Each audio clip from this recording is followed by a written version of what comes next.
Hello and welcome to a special review for the Storm IQ Tour 78U, which features Zach Rhoades. The IQ78 released with 900 Global Sublime on December 15th. There are links in the description to get one or both ordered at Mart, and I'm required by the YouTube overlords to note that I do receive a 5% commission on all sales through the links. This one will be a little different from a couple angles.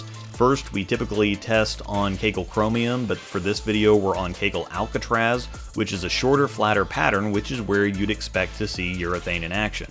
It's 38 feet long, just a shade under 25 mils at 24.845, and the ratio is sport compliant at 2.19 to 1. It's on the shorter side, medium volume, very flat, and very difficult. Second, and most importantly, Zach drilled two IQ78s, one pin up and one pin down. We'll get in depth on the reason for that because there's a lot to talk about. The new PBA hardness rule as it affects urethane balls is that they all have to be manufactured at or over 78 hardness and stay above 73 hardness. This means that the pitch black is no longer allowed for PBA national stops or PBA regionals. Same with the purple hammer for the B7 staffers. That's why they now have the new blue hammer, and Storm has the IQ78. Zach is a full-time PBA regional player, so while everyone else that doesn't bowl PBA events isn't affected by this whatsoever, it's extremely relevant for Zach. The story on this ball is that the control solid urethane cover from the pitch black was adjusted up to 78 hardness. They did also mention that they adjusted the formula slightly to help kind of offset the hardness increase somewhat, and it comes at 500 grit out of the box, which is pretty standard. It's a pretty standard surface for urethane. And of course, it features the centripetal C3 core from the IQ Tour series, which comes in at a 249 RG and an 029 differential in 15 pounds. The low RG, low diff core creates an early and strong roll, while the differential is right at the point where, with most layouts, it flares enough to get oil ring separation but not enough to get much, which makes it stable and controllable.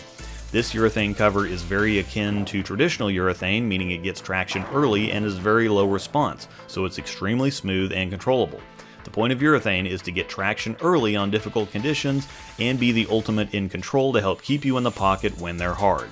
All the balls in this video started at 2000 grit, not the 500 they come out of the box at. This is a medium friction lane surface, again with a medium amount of oil on this pattern, so adjusting the surfaces up to 2000 puts the front to back shape in the right place. At 500 grit they'd be digging in instantly and bailing, especially with Zach's rev rate, so remember that surface adjustments are an important part of creating the correct ball reaction. Again, the point of urethane is to be early and smooth, but where and when they hook is very important. Angel and I both tested the balls out at 500, which you can find in our review. We're going to start with the pinup ball to illustrate an important point with the 78. Alex Hoskins, who is head of Storm's R&D, made a video talking about how to lay this ball out because the core makes it fairly different from typical traditional urethane. That video's up on Storm's YouTube channel. I have it linked in the description, so I'd urge you to check it out. But the basic idea is that typical urethane balls have much weaker cores in them. Part of urethane being strong and early is that the weaker core doesn't allow them to flare, so they dig in early because, again, of the cover and the surface, and then they continue to roll over the same oil tracks the rest of the way down the lane so that they can't get as much traction the rest of the way down the lane, which creates the smooth, slow, continuous climbing motion. To produce more reaction out of them, bowlers would drill them stronger so they get the same general effect but with a little more traction or a little more dynamic reaction. With the IQ78, it has a much lower RG core plus enough differential to create flare, which creates more traction and a more dynamic reaction all on its own. Alex explains that there's no need to drill this ball extra strong because it's already going to be very early and smooth to begin with. Drilling it stronger, or like you would a pitch black or a purple hammer, would exaggerate this to the point that the ball could be too early or do too much in the fronts and then labor / quit / die down lane. While again, you want urethane to be early and smooth, what you really want is to take the hook and spread it out throughout the lane front to back. You don't want it to go long and react strongly, and you don't want it to be super early and then give up. You're essentially just taking that friction response window and elongating it from the very front of the lane to the very back so that you have control, but again, a ball that keeps climbing and moving, not one that digs in instantly and fades. Zach's pinup layout is a very normal and even slightly weakish pin location for this core, and here's a look at the flare. Very little separation between the flare rings, but there is some. This exposes fresh cover to the lane on every rotation so that the ball can continue getting consistent traction. Even with a normal layout and little flare, you can still see how early the ball is picking up and how resistant it is to do much of anything on the back end. Even though this ball doesn't have a strong layout on it, it's still pin up. Essentially, you're drilling into the side of the core, which decreases or lowers the RG and raises the differential. That means that the ball wants to roll and rev sooner, and it also increases the flare. Now, Zach mentioned that this was his least favorite of the two on this pattern, but that he'd probably use it more than the pin down one when the volume is higher, which is 28 mils and above. That's when you start getting into true heavy oil. Now let's take a longer look at the pin down one. Here are the numbers for it. Now, because the balls are urethane and because it's not a super strong core to begin with, you're not going to see a huge difference. But people say that golf is a game of inches, and so is bowling. His pinup ball looked really close to being the right ball. It was just doing too much up front, which made it tricky to get the angles right. Looking at the pin down ball, the pin is a little stronger to still give him some flare. He didn't want the flare rings completely overlapping, but going pin down removes more core from the top, which raises the RG and lowers the differential. That makes the ball go longer and be smoother. You can see that with the pin down ball, it's moved the reaction several more feet down the lane, and it's not locking up, so to speak.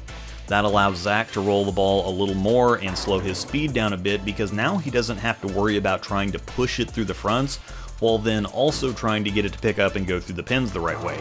Both balls are the same general reaction, and while you might be watching saying, I don't really see the difference, or it's not enough to matter, it is at a professional level, and I guarantee you it even matters for you. You've all gotten balls that were just a little too early, a little too long, too sharp, too smooth, whatever, and that prevented you from getting along with it, where if you'd have just had one subtle adjustment one way or the other, that would have made it click. Now, the rest of us may not be consistent enough to consistently be able to take advantage of it, but when the ball reaction is good or when it fits, you feel more comfortable because you're not fighting the ball or trying to manufacture ball reaction. When you feel more comfortable, your arm swing gets looser, which makes you relax and gives you more confidence, which typically increases your consistency and execution quality. To argue from the other direction, sure, it's a relatively small tweak or adjustment, and could you or Zach make the pinup ball work even if it isn't quote-unquote perfect? Sure, and the argument is even more valid when it comes to just bowling league. Getting super picky or deep or focusing too strongly on the details if you're a 180 average bowler on a house shot doesn't make much sense. At the same time, educating yourself and using that information to benefit yourself as much as possible is definitely helpful. When you're bowling tournaments, especially at a professional level, it's a different story, but for now, let's move on with the video. Zach also has pinup and pin down pitch blacks, which we'll now take a look at. Starting with the pinup PB, it has the exact same layout on it as his pinup 78. The PB isn't too much lower on the differential. It still makes a difference, but it's not near as much of a jump as the RG. It goes way up on the PB and puts it close to the traditional urethane idea, but just a little stronger. Because of this, the pin up PB looks pretty close to his pin down 78. I think you can still see that it is cleaner or easier down the lane than either of his 78s, and once it starts hooking, it picks up and keeps going. I think that's going to be the challenge with the 78. Drilling them strong enough to get the desired reaction, but also weak enough to get the desired reaction, if you know what I mean. The PB is more of a casual roundish arc, but once he gets deeper, the lack of core shows up because it just won't get around the corner. The 78s weren't much better, but the core helps them roll so much earlier that he could still get them there, where with the PB, it just doesn't have the core or the wheels. Now, looking at the flare picture, there's still a very small amount of flare, but the lines are super tight. Moving to the pin down PB, here's where we're in true traditional urethane territory. Now, the pin on this one is a little stronger than the pin down 78, but he didn't want to completely nerf this core into oblivion because there's not much to nerf to begin with. Very similar to his pin down 78, it's gradual, continuous, and climbing. I'm going to go ahead and pop the flare picture up now because here's the key point. There's not much to see, right? That's because since the lines overlap or there's no flare, the oil that's picked up in the front part of the lane is then deposited onto the back end, so this ball creates carry down.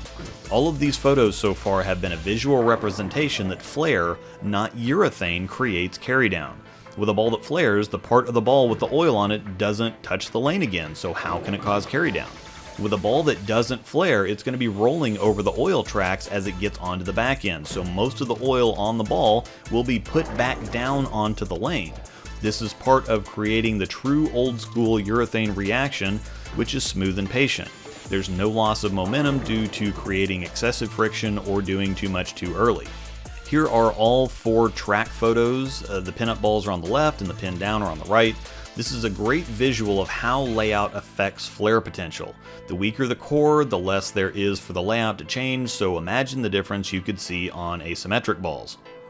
So the big question again is, do I need one of these or should I get one if I don't bowl PBA events? And my answer again is that I don't know. It depends on the bowler and the situation.